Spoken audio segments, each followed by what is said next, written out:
어떤 결정을 내리는 게 중요한 것이 아니라 이렇게 자기가 사로잡혔던 곳에서 문득 벗어날 수 있단 말이에요. 그게 지혜예요. 그러니까 나에게 찾아온 어떤 일들도 내가 끌어당긴 거예요. 그게 나에게 도대체 어떤 인연으로 나를 깨닫게 하려고 왔느냐가 보이기 시작한단 말이죠.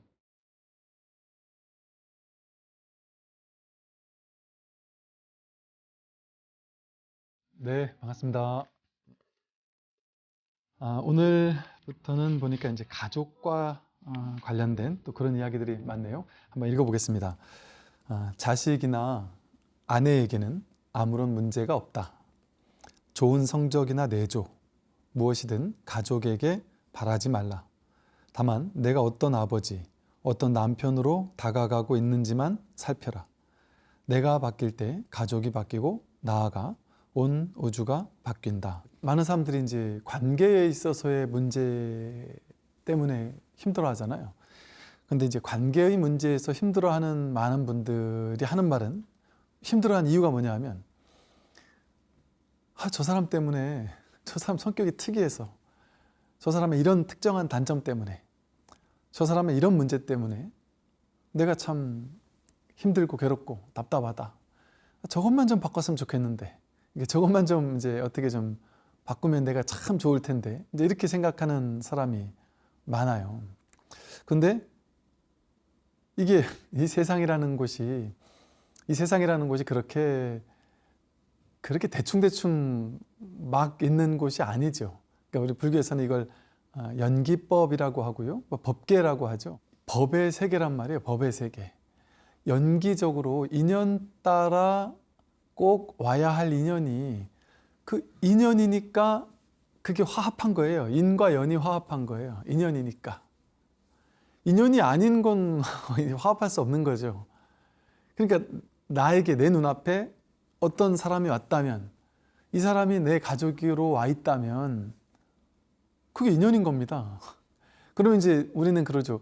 그게 무슨 의미일까요? 도대체 이 사람과 나와는 전생에 무슨 인연일까요? 뭐를 이 사람과 어떻게 해야만 될까요? 이제 이런 어떤 답을 내기를 원해요. 도대체 뭔가 하고 그 원인을 찾기를 원하는데 그거를 찾을 수가 없어요. 그거를 어떻게 그 사람과 나와의 인연은 뭐다 하고 딱 떨어지는 결론을 낼 수가 있고 찾을 수가 있겠습니까? 그 말 그대로 중중무진 연계라 했잖아요. 무궁무진한 인연관계 속에 그 사람과 인연이 벌어졌는데 그 원인을 찾는 건 아무 의미가 없어요. 그 원인이 뭐냐를 찾는 게 중요한 게 아니라 지금 눈앞에 있는 이 현실을 어떤 마음으로 살아가야 될 것이냐, 이게 중요하죠. 그러면 이제 방편으로 좀 설명을 드려본다면, 인연 따라 왔잖아요. 나에게 온 사람들은 다 인연 따라 왔단 말이에요. 인연 따라 왔다라는 것은 인연이 있으니까 온 거예요. 근데 그게 뭔 인연인지는 모르지만 왔다면 와야 하니까 온 거예요. 와야 하니까 온 거. 그런데 뭐랄까요, 이 세상이 벌어지는 것들이 왜 벌어지느냐, 이게 이 인강부라는 게 뭐냐면요, 내가 어떤 하나를 이제 손해를 끼쳤다 하면은 그 다음에 손해를 다시 당해야 되겠죠. 내가 하나 뺏었다 그러면 또 뺏겨야 되겠죠. 근데 이런 식의 이제 그 균형의 원리에 따라서 상호, 이게 대평등의 원리랄까요?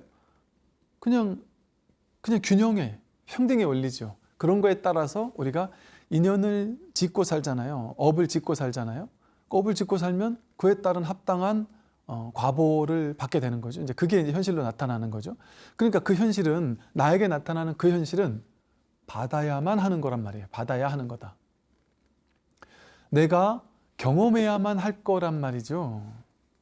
그건 발산돼야 되기 때문에 나타난 거란 말이죠. 그러니까 경험되기 위해서 나타났다.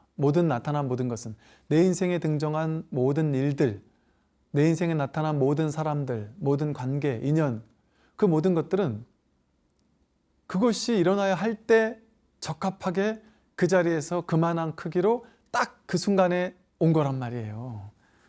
근데 우리는 그거를 자기식대로 해석해가지고 이 인연은 좋고 저 인연은 싫어. 그러니까 이것들은 내가 더 왔으면 좋겠어. 그러니까 더 왔으면 좋겠는데 더 안 오니까 괴로워 이러고, 저 인연은 오지 말았으면 좋겠어. 오지 말았으면 좋겠는 인연이 자꾸 오니까 괴롭다고 생각한단 말이에요. 근데 그건 자기 생각이잖아요. 자기 생각. 자기 생각을 가지고 오는 인연에 대해서 이건 좋은 인연, 저건 나쁜 인연 이렇게 자기가 해석했잖아요. 그 해석을 내려놓으면 인연이 화합하는 건 자연스러운 일입니다. 그리고 뭔가 인연이 화합해서 뭔가 업이 응축됐단 말이에요. 그럼 그건 발산이 되어야만 사라져요. 그냥 대평등의 인연의 인과의 법칙에 따라 그냥 일어나야 하니까 온 거예요. 그럼 그게 진리란 말이에요. 온 게 진리란 말이에요. 일어난 게 진리니까 왔단 말이에요. 그러면 그거 어떻게 해야 되겠어요? 예를 들어 내가 이렇게 한 대 때렸다. 그럼 한 대 맞을 일 있으면 맞으면 끝난 거예요. 그럼 인연이 끝났어요. 그래서 불교에서는 이제 자기 생각을 따르지 말고 진리를 따르라. 그럼 뭐가 진리냐? 삶이 진리다.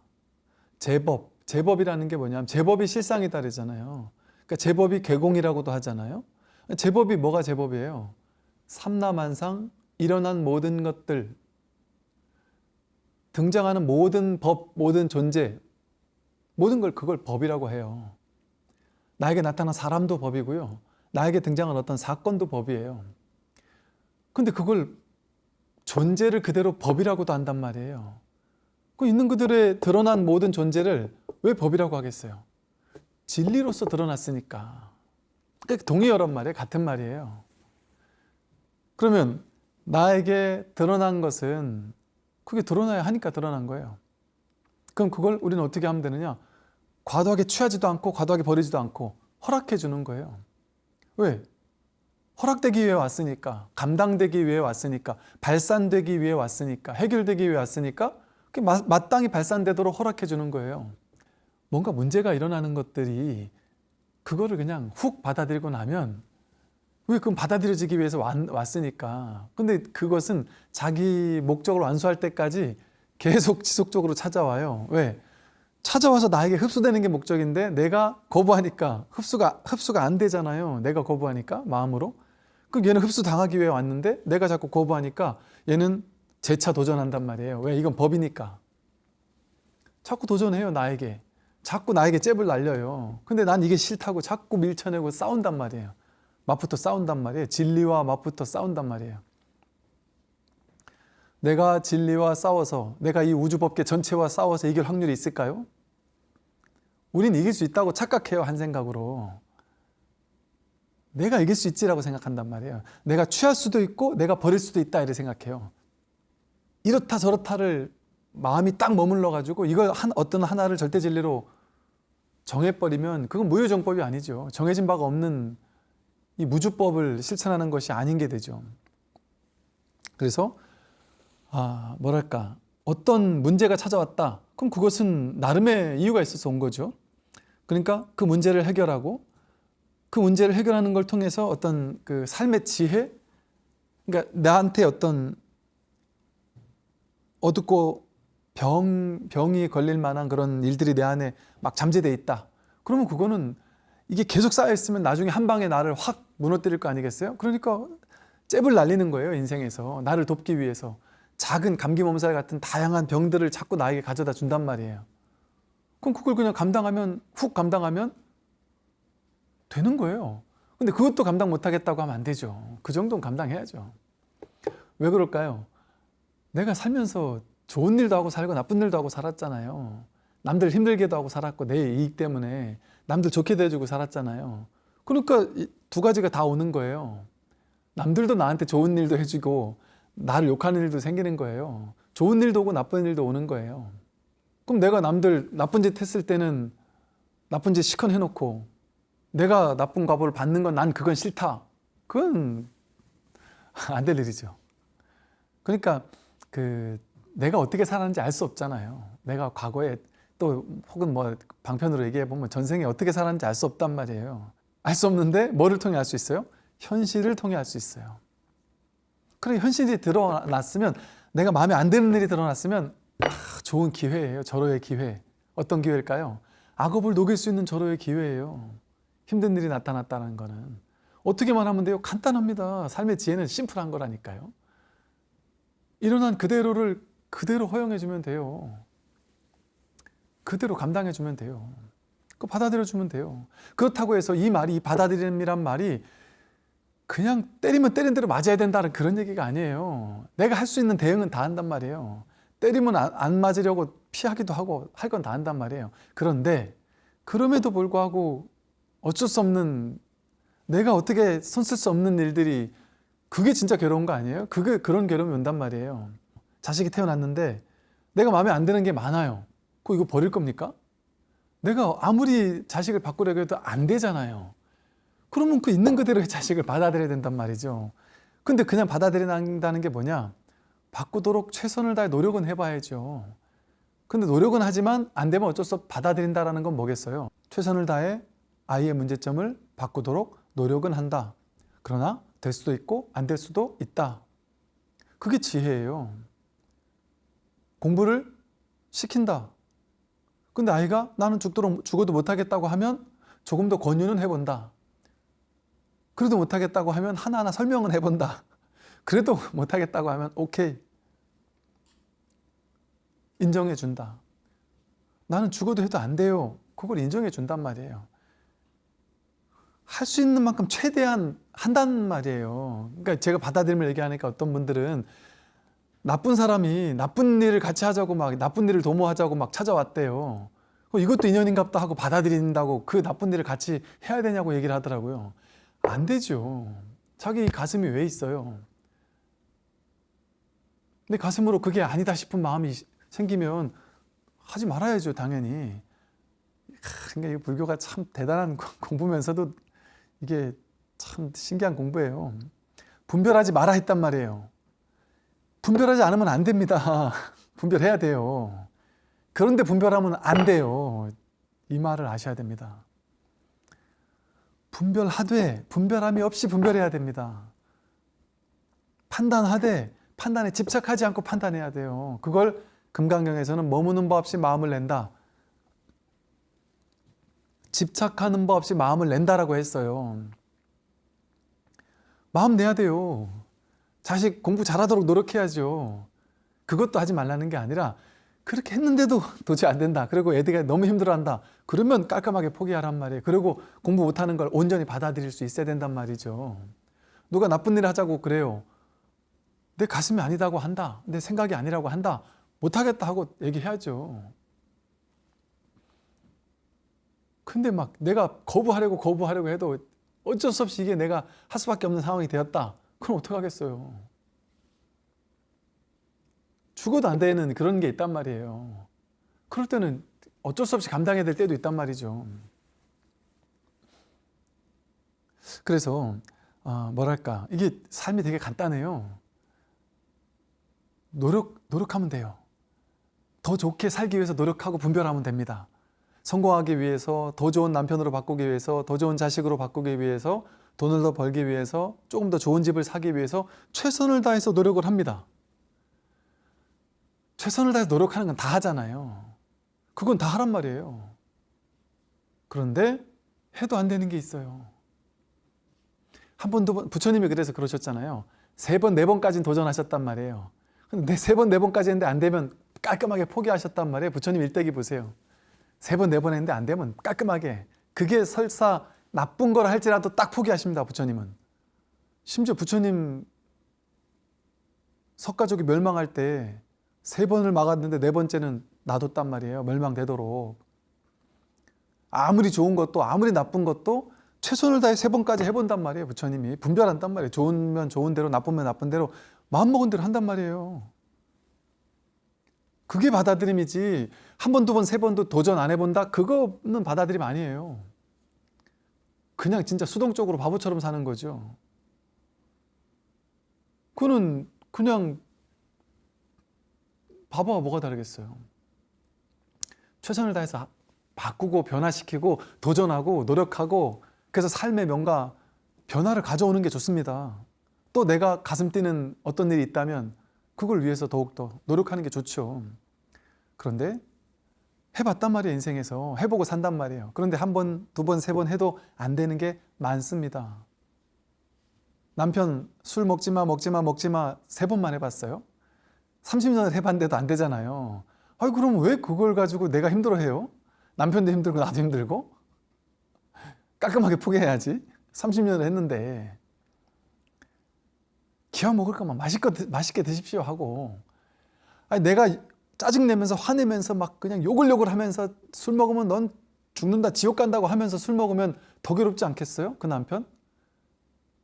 부처님은 4번 해보고 안 되면 포기했는데 10년 20년 해고 안 되면은 깔끔하게 포기하는데, 기왕이면 그 남편이 욕 먹으면서 술 먹으면 2번째 화살을 맞아서 그 술이 더 나쁜 작용을 미칠 거 아니에요?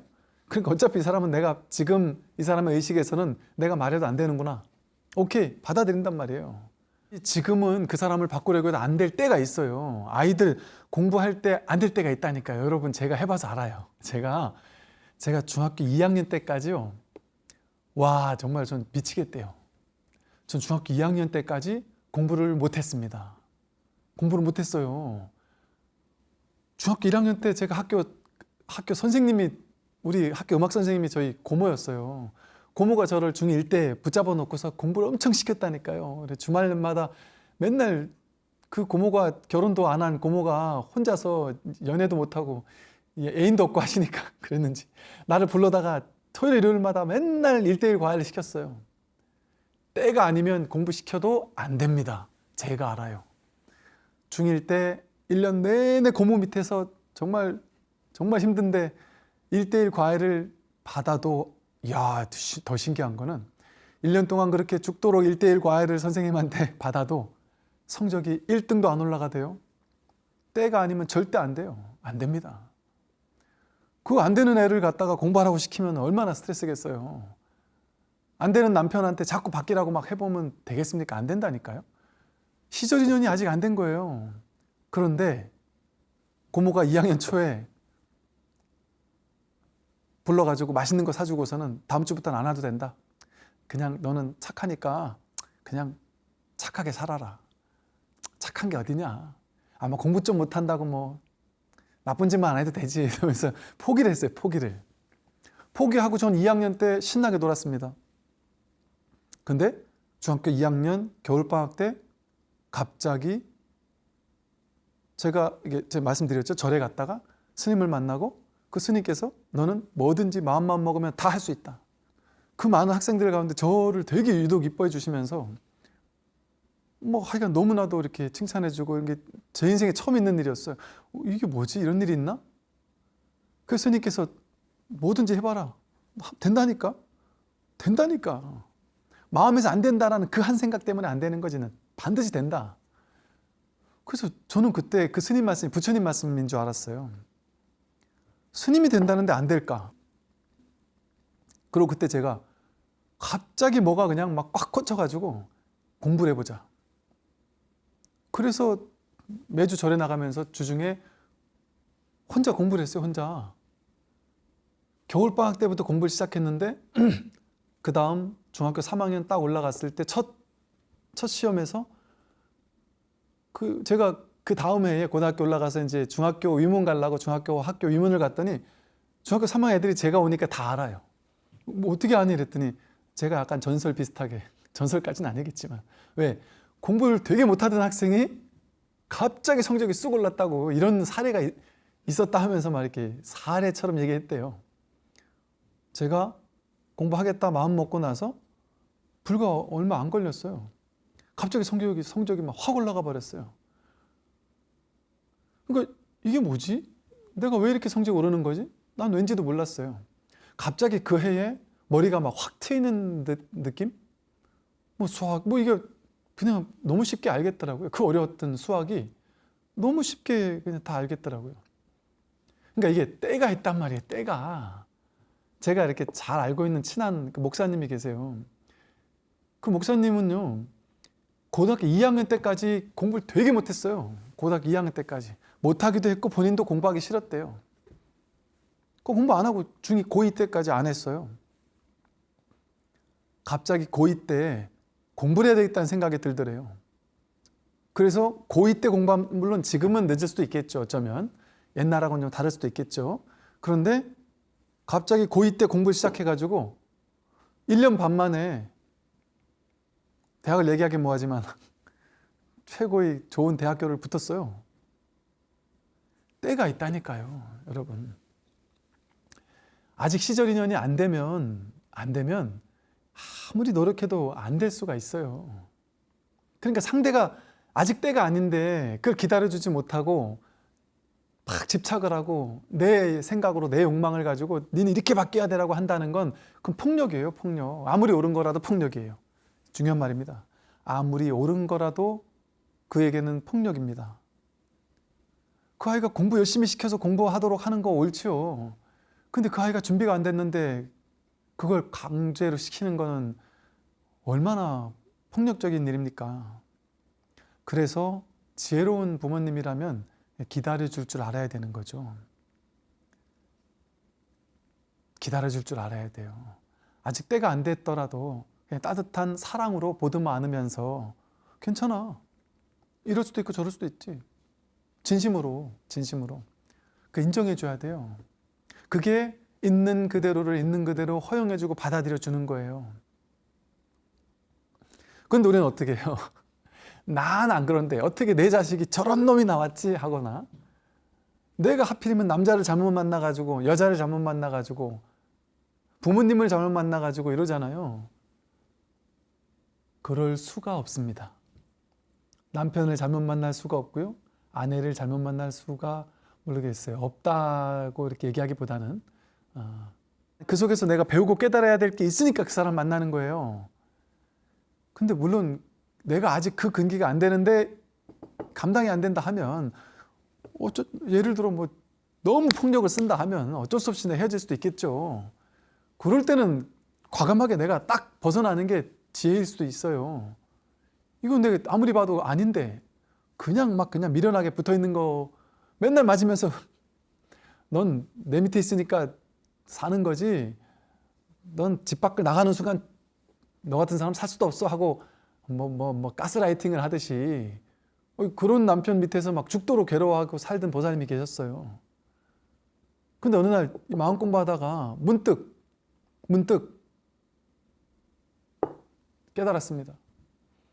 아, 내가 지난 30년간 이 남편 말이 진짜 무조건 진리라고 생각하며 얻어 터지면서도 자식들도 막 그렇게 여기서는 이 애들을 교육을 제대로 시킬 수가 없겠구나. 분명한데도 생각으로는 분명한데도 절대 용기가 없어서 못 나갔다는 거예요. 진짜로 내가 나가면 큰일 날 줄 알고. 근데 딱 지혜가 생기면 내가 어디 갇혀 있는지가 보이기 시작해요. 지혜가 생겨나기 시작해요.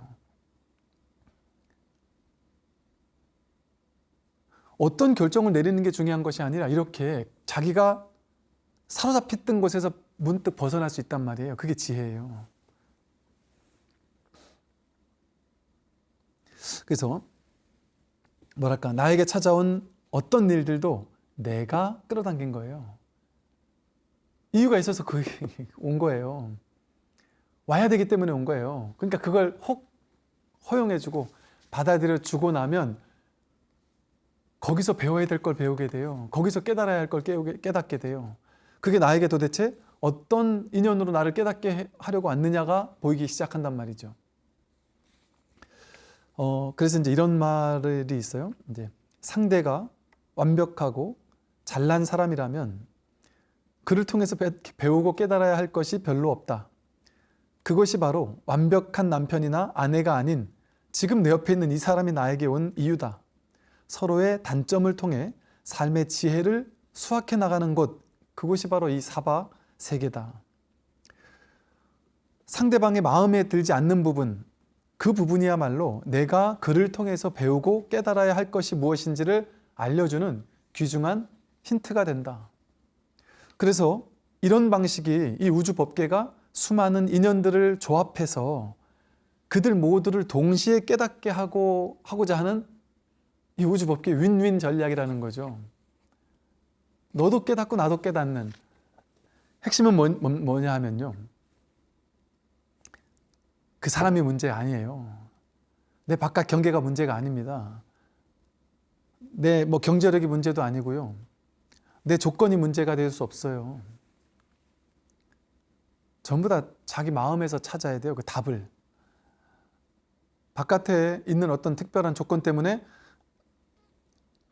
내가 공부를 할 수 없다거나 바깥에 있는 어떤 사람 때문에 내가 괴롭다거나 이 문제 때문에 나는 평생 괴로울 수밖에 없다라고 정한다거나 그럴 수가 없단 말이죠. 있는 그대로를 온전히 허용하고 그것을 그대로 허용하고 받아들이고 나면, 그걸 분별하지 않고 그 속에 있어주기 시작하면, 그것이 온 이유, 흡수되는, 경험되는, 그것이 온전히 경험되고 나면 그것은 그것에 몫을 다 했단 말이에요. 그게 해야 될 인연을 다 했단 말이에요. 그러면 떠나가게 돼 있습니다. 그러니까 여러분 괴로울 때도 어때요? 괴로울 만큼 괴롭다 보면 사라지잖아요. 병도 어때요? 와서 아플 만큼 아프다 보면 사라져요. 가난도 어때요? 가난할 만큼 가난하다 보면 또 사라져요. 또 부자가 되기도 해요. 삶은 항상 이렇게 파동처럼 오고 간단 말이에요. 파동처럼 오고 가는 것은 적절한 이유가 있는 것이죠. 그러니까 이 세상에는 내가 시비 걸 게 하나도 없습니다. 제 법은 실상이에요. 드러난 삶의 그대로 실상이에요. 내가 그걸 분별하지만 않으면 아무 문제가 없습니다. 문제 있는 그대로 문제가 없습니다. 문제가 없어서 문제가 없는 건 그거는 가짜예요, 가짜. 우리는 저 스님은 아니면 저 사람은 지혜롭고 깨달은 사람이다 보니까 저 사람 주변에는 문제가 없어요. 진짜 저 사람은 훌륭한 사람인가 봐요. 아니라니까요. 문제가 없어야만 그 사람이 훌륭한 사람이라고요? 아닙니다. 옛날에 어떤 분들이 그랬어요. 진짜 도인이라면 도인은 아플 수가 없다. 병도 안 날 것이다. 모든 것이 평화롭고 훌륭하고 그 주변은 항상 좋을 것이다. 정말 어리석은 생각이에요. 어리석은 생각이죠. 그거는 말도 안 되는 소리죠. 부처님 인생이 그랬습니까? 주변 상황하고 자기 마음의 세계, 깨달은 거는 상관없다니까요.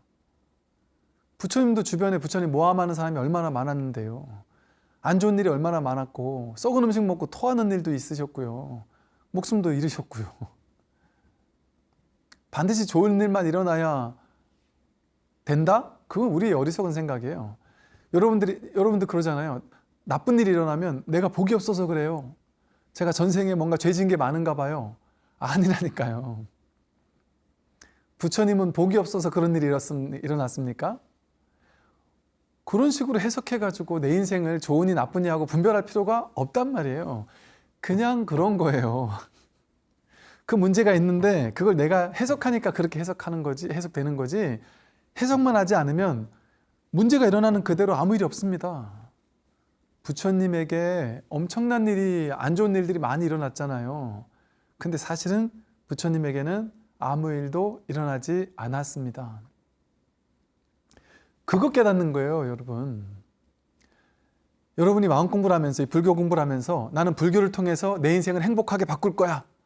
내 인생의 삶의 조건을 막 행복하게 바꿀 거야. 내가 마음 공부를 하면 남편이 좀 바뀌겠지. 자식이 좀 더 행복해지겠지. 더 똑똑해지겠지. 내가 돈도 더 잘 벌고 건강해지고 주변 여건이 막 확 좋아지겠지. 그럴 수도 있고 그러지 않을 수도 있습니다. 그런데 불교를 공부하면, 마음 공부하고 명상하면 다 좋아지진다라고 믿으면서 불교 공부를 한다면 그거는 어리석은 편견이에요. 그렇게 생각하는 사람들에게 처음에 방편으로 그렇게 생각 안 할 수가 없으니까 방편으로는 처음에 그래 알았다 하고 얘기해 준단 말이에요. 그 방편이 뭐예요? 기도라는 방편. 왜? 처음에 사람들은 자기 원하는 거를 이루기 위해서 절에 와서 기도한단 말이에요. 이렇게 되게 해주세요. 저렇게 되게 해주세요. 그러니까 처음에는 기도하십시오. 열심히 하면 잘 될 겁니다. 하고 기도를 해준단 말이에요. 근데 엄밀히 따지면 그건 플라시보 효과예요. 확실해요, 이거는. 확실하잖아요. 여러분 스스로 아시잖아요. 기도하는 사람이 성적 잘 받아야 되는 거예요? 공부 열심히 하는 사람이 성적 잘 받아야 되는 거예요? 공부 열심히 하는 사람이 성적 잘 받는 게 그게 정의로움이잖아요. 이 아이는 남들 공부하는데 막 방해만 하고 공부도 안 하는데 기도는 잘해요. 그러면 걔 성적 좋게 해주는 게 부처님이 할 역할일까요? 그런 부처님은 따르면 안 되죠. 그러니까 기도는 방편이라고 하는 거예요, 불교에서. 그런데 좋은 효과도 있으니까 하는 거예요. 어떤 좋은 효과? 기도를 하면 마음이 편안해진단 말이에요. 그러다가 기도가 계속되면 마음의 집착이 내려놔져요. 그러니까 부모님이 처음에는 반드시 이 기도하면 내 자식이 좋은 대학 가겠지 하고 이런 집착으로 막 기도를 하다가 계속 기도를 하다가 법문을 듣다 보면 아, 내가 한 생각 잘못하고 있었구나. 내가 반드시 좋은 대학 가야 된다라는 거기에 집착하고 있었구나. 문제의 원인이 이거였구나. 자기에게서 그 원인을 발견한단 말이에요. 그 원인을. 기도하다 보니까 본문 듣다 보니까 문득 알겠더라. 내가 여태까지 아이를 힘들게 혹사시키고 있었구나. 이거는 진리가 아니었구나. 내가 아이를 놓아줘야 되는구나. 그래서 아이를 데려다 놓고 엄마가 미안하다. 그동안 내가 너무 너한테 너무 힘들게 했다. 너 마음껏 해도 좋다. 대학교 좋은 데 가도 좋고 안 좋은 데 가도 좋다. 너가 가고 싶은 곳 가면 된다. 엄마는 그냥 너의 삶을 응원한다. 너가 좋아하는 삶을 살면 된다. 나 집착 정말 진심으로 놓았다. 그러니까 엄마 눈치 전혀 볼 필요 없다. 너 스스로 하고 싶은 대로 하면 된다. 하고 이제 난 너를 응원하고 사랑한다. 하고 이렇게 해주기 시작했다는 거예요. 근데 내가 마음이 편안해지기 시작하더라는 거예요. 근원의 답이 온단 말이에요. 근원의 답. 기도의 결과와는 상관없이 언제나 성공인 진짜 답이 온단 말이에요. 근데 물론 이제 처음에 방편에서는 힘을 북돋아 주려고 할 수 있습니다. 한번 해보십시다. 열심히 하면 되지 않겠어요? 그게 힘이 될 때도 있거든요. 병나서 금방 죽을 것 같은 사람에게는 기도한다고 될지 안 될지 몰라요. 이렇게 얘기하면 되겠습니까? 그 사람은 지금 병나서 죽을 것 같은데 그 사람에게는 어떻게든 날 수 있습니다 하고 힘을 실어주는 것도 방편으로 도움이 된단 말이에요. 왜? 이 하나의 일종의 플라시보 효과니까. 마음의 효과가, 마음 공부라는 게 마음이 없는 게 마음인데 이게 다 플라시보 효과죠. 없는 효과죠. 공하니까, 공한 가운데서 그걸 깨닫게 하는 거니까 플라시보 효과죠. 일종의. 그걸 통해 진짜 이 마음 없는 이 자리를 확인하게 하는 거거든요. 그런데 이게 마음 공부예요. 이게. 그래서 그 사실을 알게 된다면 저절로 인생에서 구하는 바가 사라져요. 여기서 완성되어 있어요. 삶은. 지금 이 상황 그대로, 이 조건 그대로, 이 돈 그대로, 내 남편, 내 자식 지금 이 상황 그대로를 허용하게 돼요. 허용한 채로 여기에서 그럼 내가 이제 어떻게 할까? 그 삶이 적극적으로 실천하게 돼요. 받아들인 채 삶이 실천하게 돼요. 받아들인다고 아무것도 안 하는 게 아니에요. 집착하는 것 없이 무엇이든 열정적으로 실행하게 됩니다. 실행에 옮기게 됩니다. 그게 진짜 무집착이에요. 강력한 무집착은 실천이 동반됩니다. 집착하는 사람은 두려움에 떨어서 겁이 나서 실천을 잘 못해요. 잘못되면 어쩌지 않은 두려움 때문에. 그런데 집착이 없는 사람은 강력한 실행력이 뒤따릅니다. 돼도 좋고 안 돼도 좋아. 그러니까 저지를 줄 알아요. 저지를 실천하는 힘이 붙는단 말이에요. 그러니까 사람들은 받아들이라고 하니까 받아들이고 나면 내가 아무것도 못하는 줄 알아요. 정반대라니까, 거꾸로라니까요. 받아들이면 지금 이 조건을 100% 완전히 허용하고 받아들였어요. 근데 이제 여기서 내가 집착이 없으니까 여기서 이 삶을 어떻게 하면 더 지혜롭게 가꿀 수 있을까? 그게 보이기 시작한다니까. 이게 지혜가 저절로 생겨난다니까요. 남편 마음에 안 드는 부분 때문에 맨날 화내고 짜증내고 이러다가 그 있는 그대로 인정해주고 나니까 그냥 북돋아주게 돼요. 바라보게 되고 그 사람의 장점을 바라보고 인정해주고 칭찬해주게 되고, 내가 이렇게 잘해주고 나면 상대방도 똑같다니까요. 이게 저 사람이 나쁜 놈이에요 라고 한다면 내가 나쁜 놈이라는 반증이에요. 그거는. 왜? 상대가 따로 없으니까요. 상대가 따로 없다니까요. 인과라는 건 뭐예요? 이것이 있으므로 저것이 있어요. 내가 저놈 나쁜 놈이에요 라고 하는 이게 있으니까 나쁜 놈이에요 라는 게 저게 있잖아요. 그러니까 저놈 나쁜 놈이에요가 바로 내 나쁜 놈이라는 반증이라니까요. 저 사람 나쁘다고 과도하게 내가 집착하고 있잖아요. 그게 자기 의식 수준을 보여주는 거예요. 자기가 얼마나 못난 사람인지, 얼마나 부족한 사람인지, 얼마나 집착하는 사람인지, 저 사람 때문에 내 인생 망했어라는 그 생각을 믿는 거예요. 그게 아닌데 자기 마음이 문제예요. 모두가 내 마음을 해결하면 삶이 해결된다니까요. 삶이 해결돼요. 어떤 방법을 쓰든 더 적극적으로 현실을 바꿔나가요. 아닌 건 아닌 거대로, 긴 건 긴 거대로. 그래서 제 말은 무조건 나쁜 사람이라도 데리고 사는 것만이 받아들인다 이거 아니에요. 데리고 살든 이혼할 것 같으면 빨리 이혼하든 어떤 결정을 내리는 걸 하더라도 집착 없이 지혜롭게 결정을 내릴 수 있단 말이에요. 어떤 하나가 절대적으로 옳다고 어떻게 할 수 있겠어요. 그래서 뭐랄까, 삶을 내 바깥을 탓하지 않고 세상을 탓하지 않고 삶을 지혜롭게 이렇게 가꿔 나갈 수 있는 이런 지혜가 저절로 생겨납니다. 거기에는 자기 마음의 문제만 있지 바깥을 바꿔야 된다 이거는 없어요. 바깥을 바꾸는 건 그냥 가볍게 야, 이 좋은 법문 있는데 한번 들어보세요 하고 그냥 이렇게 가볍게 한두 마디 할 수는 있겠죠. 그런데 아무리 좋은 것도 시절인연이 안 되면은 안 된다니까요. 여러분 아무리 부처님 법문 좋아도 여러분한테 감동이 됐어도 그거를 누군가에게 강요하면 그건 폭력이에요. 타종교인에게 아니면 불교 싫다는 사람에게 이 스님 법문 좋다니까 하고 들어보라고 해도 폭력이라니까요. 시절인연이 아직 안 되면 그 사람은 그걸 안 들어요. 그럼 그걸 인정해 줘야 돼요. 그걸 허용해 줘야 돼요. 왜 넌 이렇게 수준이 낮아가지고 이렇게 높은 법문을 못 듣니? 이거 아니라니까요. 내가 수준이 낮은 거예요, 그거는.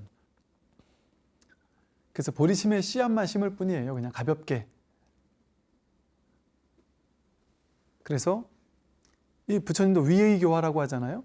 너 이렇게 좋은 거 왜 안 해? 이렇게 할 게 아니라 내가 변하면 상대방은 저절로 변하게 돼 있어요. 내가 바뀌면 상대방은 저절로 바뀌게 돼 있어요. 저절로. 그래서 내 문제만 해결하면 내 주변 문제가 해결된다니까, 이게 신기하게. 여러분 보세요. 내가 마음 공부 잘하고 있나 못하고 있나를 한번 확인해 보려면 내 마음이 평화로운가? 그런데 신기한 것은 내 마음이 평화로우면 주변 상황이 평화로워집니다. 그런데 시간은 걸려요. 한 방에 평화로워지진 않아요. 시간이 걸려요. 그러나 내 주변이 좀 시끌시끌 하더라도 내 마음은 평화로워요. 그리고 그러다 보면 내 마음이 지속적으로 오래오래 평화로워지다 보면 마음 공부를 하다 보면 주변 상황도 유유상종이라고 비슷한 게 끌어당겨져요. 비슷한 게 닮아가게 돼 있습니다. 이 공부가 그럴 수밖에 없어요. 훈습하는 공부기 때문에. 여러분 사람 사는 인생을 보세요. 꼭 똑같은 사람끼리 모여 다니잖아요. 꼭 자기랑 수준 비슷한 사람들 끼리끼리 모이잖아요. 그거 유유상종이라고 하잖아요. 내 의식이 변화되는 것, 그게 핵심이에요. 그게 마음 공부에. 세상을 바꾸는 거는 이 공부와는 상관없어요. 그러니까 이걸 마음 공부라고 하잖아요. 세상 공부라고 안 하잖아요. 세상 바뀌어야 돼 하고 막 그 하는 것도 나쁘진 않으나 내가 집착 없이 하면 좋습니다. 집착 없이 하면 무엇이든 다 하면 좋고 해야죠. 근데 내가 집착 없이 한다라는 그 정도의 지혜가 없이 세상을 바꾸겠다 하는 건 자기 어리석음이에요. 세상을 바꾸겠다고 하면서 오히려 자기도 무너뜨리고 세상도 무너뜨리는 거예요. 가끔 그 법륜 스님의 말씀 이렇게 들어보면요. 법륜 스님은 어쨌든 뭐 이렇게 세상을 바꿔야 된다 이런 어떤 법문도 종종 하시더만요. 그런데 그 특징을 보세요. 어떤 사람은 법륜 스님이 뭐 어느 한쪽에 편향되어 있는 이렇게 생각하는 분도 계시겠지만 보세요. 어떻게 해야 된다라고 얘기는 하시는데요. 거기 반드시 이래야만 되라는 얘기는 안 하세요. 이렇게 해야 된다고 하지만 그것만이 절대야 이런 생각 안 하세요. 어떤 특정한 생각에도 과도하게 집착하면 그건 잘못됐다라는 얘기를 지속적으로 하면서 그러나 현실에서는 취사 선택도 해야 되니까 이렇게 하는 것처럼 말씀을 하시고 있더라고요. 제가 한번 들어보니까. 그게 이제 공부인의 자세다. 그러면 무엇을 해도 좋습니다. 어떤 일을 해도 좋다. 그래서 이제 제가 말씀드린 것처럼 상대방을 과도하게 구속하는 것도 안 된다. 자식이라고 할지라도 남편이라 할지라도. 그러나 또 과도하게 그 사람에게 의지해가지고 너무 거기에 종속되는 삶을 살아도 안 돼요. 독립적으로 자신의 삶을 살 수 있어야 돼요. 독립적인 자기 공간이 있어야 돼요. 나도 내 주인공을 가지고 내 인생을 살아야 돼요. 그러니까 과도하게 막 남편한테 이거 해달라 저거 해달라 이럴 필요도 없고 딱 따로 또 같이 하는 거예요. 따로 또 같이. 그게 좋은 거죠. 자신의 독립적인 어떤 딱 주체성을 가지고 그리고 함께 있을 때는 함께 행복하고 또 각자 자신의 삶을 살 때는 자신의 삶을 살고 그러니까 자식 인생도 마찬가지예요. 자식 인생 내가 언제까지 이래라 저래라 하면 그건 정말 어리석은 거예요. 한 20살 넘고 자기가 독립할 때 됐다 하면 아니 자식 며느리한테 콩나라 팡나라 하고 얘기하는 게 어리석은 거라니까요. 이제 떨어져 나간 사람은 자신의 공간을 열어줘야 돼요. 그게 지혜로운 거예요. 물어오면 답을 해주겠지만 그래서 과도하게 구속하지도 않고 과도하게 의존적이지도 않는 것 그게 취부득 사부득이에요. 취하지도 않고 과도하게 버리려 하지도 않는 것 그러니까 적당한 관계를 가지는 것 그런 것이 이제 어떤 가족 간의 관계에서도 아주 중요한 일이죠. 세상 모든 것과의 관계가 마찬가지입니다. 네, 오늘 여기까지 말씀을 드리도록 하겠습니다. 네, 오늘도 들으시느라고 수고 많으셨습니다. 네, 성공하십시오.